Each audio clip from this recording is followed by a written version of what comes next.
Welcome back to The Explainer. Today, we're diving into a really fascinating concept, why hitting rock bottom might actually be the absolute best starting point for your greatest success. We spend so much of our lives actively dodging failure, right? We treat any kind of setback like it's this permanent red mark on our personal records. But the source material we're looking at today argues that we've got the whole architecture of resilience completely backwards. Instead of seeing failure as a glitch in the system, we really need to understand it as a fundamental feature of achievement. So let's jump right into the data and the philosophy behind turning what looks like an ending into a massive success. We've all had those heavy, incredibly frustrating days where absolutely everything feels like it's falling apart and you just want to curl up and hide. You know the exact feeling I'm talking about. You put your heart and soul into a project, a career move, or a personal goal, and the outcome is just a brick wall. That little voice echoes in your head. Nothing is working. Well, our source text doesn't shy away from this at all. It acknowledges how isolating and real this friction is right off the bat, validating that sheer exhaustion you feel when you pour your energy into something only to be met with a slammed door. See, we're conditioned to look at that wall as a giant stop sign. But what if it's actually the foundation for a completely new building? What if failure is just the beginning of a much stronger you? This is where the paradigm shifts entirely. We are so used to retreating the second we hit an obstacle. But the insights we're exploring today, they suggest that the setback itself is the exact prerequisite for the comeback. It's about recognizing that hitting the wall is honestly sometimes the only way to figure out how to climb over it. Let's get into Section 1, the reality of failure and acknowledging the struggle. Listen, every successful person starts exactly right here. When you lose a major opportunity, man, it stings. When people actively doubt you or flat out tell you it's impossible, that takes a huge toll on your confidence. And when you make mistakes, it genuinely feels like nothing is working. The text totally validates these heavy realities. But here's the kicker. They are a completely normal part of the process. They aren't anomalies. Acknowledging this is absolutely crucial, because the second you realize that friction and pain are universal, standard-issue gear for anyone trying to achieve something great, you finally stop feeling like you're uniquely broken. I want you to think of your setback not as your final destination, but just as phase 1 on a timeline. It is the absolute prerequisite to trigger phase 2, which is the lesson. You literally cannot achieve phase 4, the success story, without passing through this exact sequence. And honestly, viewing your struggle as merely phase 1 instantly removes the panic. You aren't failing, you're just progressing through the initial required stage of development. All that hard work in phase 3, it only becomes effective once you've extracted those harsh lessons from phase 1. Moving right along to Section 2, reframing the setback and making that all-important mindset shift. So acknowledging the struggle is step 1, but reframing it is what actually creates the momentum. Failure isn't the end. It's a valuable lesson in the beginning of a stronger version of yourself. Every single time things don't go your way, you aren't losing. You are simply gathering data. You're learning precisely what doesn't work, which inherently calibrates you toward what does. This completely dismantles that negative baggage we usually attach to falling short. You are actively building a tougher, highly resilient version of yourself that is way better equipped to handle the complex challenges waiting down the line.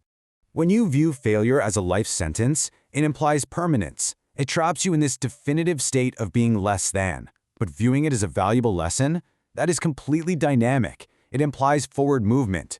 It means your current situation is really just a temporary classroom. And once you absorb the core curriculum of that specific mistake, you graduate to the next level. The people who end up stalling out are the ones who internalize failure as an identity, rather than just an event. Because of this, we have to remember, your current situation does not define your future. I know it's incredibly easy to look around at a missed goal, a collapsed business, or a rejected application and just assume, well, this is my new identity. It isn't.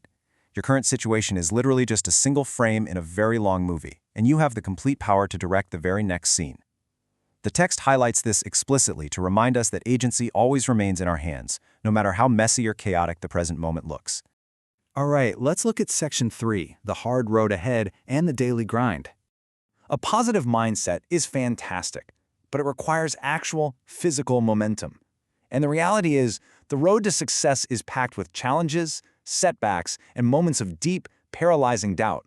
There's actually immense comfort in this honesty from our source material. If you are finding it difficult right now, it does not mean you're doing it wrong. Doubt isn't a sign to turn around. It's just standard friction on the right path. It's a feature of the journey, not a bug in your programming. Expecting it to be easy is what derails most people. But knowing it's going to be hard, that's exactly what prepares you to survive it. Conquering that road requires a really specific, actionable daily blueprint. First, it starts with believing in yourself when absolutely no one else does. Then, it demands hard work every single day to build unbreakable consistency. It also requires deep patience because, let's face it, real, lasting results take time to compound. You've got to maintain relentless focus on the ultimate prize to tune out all that daily noise. And most importantly, you can never, ever stop learning because new knowledge is the exact tool you'll need to clear the next inevitable hurdle. This isn't just fluffy motivation. This is a procedural methodology for resilience. Which brings us to our final part, Section 4, the anatomy of a winner and the success story itself. When all this grit finally pays off, this massive contrast emerges. One day, people are going to admire your achievements. They'll see the trophy, the promotion, the thriving business, the finished product. But what they won't see are the quiet sacrifices. Your success story is ultimately built on an unseen foundation of intense struggles, profound self-doubt, and sleepless nights that only you know you overcame. Society really only claps for the visible outcome, but the true anatomy of a winner is forged in the invisible trenches of failure. So to reach that spectacular peak, the formula for processing failure moving forward is incredibly direct. Embrace it, learn from it, and grow through it. Embracing it means looking the setback dead in the eye without fear or denial.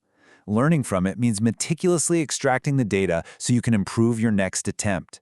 And growing through it ensures you don't just survive the terrible experience, you actually allow it to fundamentally upgrade who you are as a person. You let that pressure turn you into something completely new. This leaves us with an incredibly uplifting reality to think about. Your greatest success might just be waiting right beyond your biggest failure. Often, when the friction is at its absolute peak and you feel completely, utterly exhausted, you are actually in the exact moment right before a massive breakthrough. The resistance is always highest right before the wall comes down. If you quit when the failure feels the biggest, you might be walking away mere inches from the very thing you've been fighting for all this time. Ultimately, winners are not people who never fail. Winners are people who never quit. The defining characteristic of success isn't a flawless record. It's an absolute, unwavering refusal to surrender. So, as we wrap up this explainer, and as you look at your own goals, your own setbacks, and the road ahead of you, I want you to consider this. If failure is truly just a lesson, and quitting is the only real way to lose, what bold, courageous move are you going to make tomorrow knowing that you literally cannot fail as long as you keep going?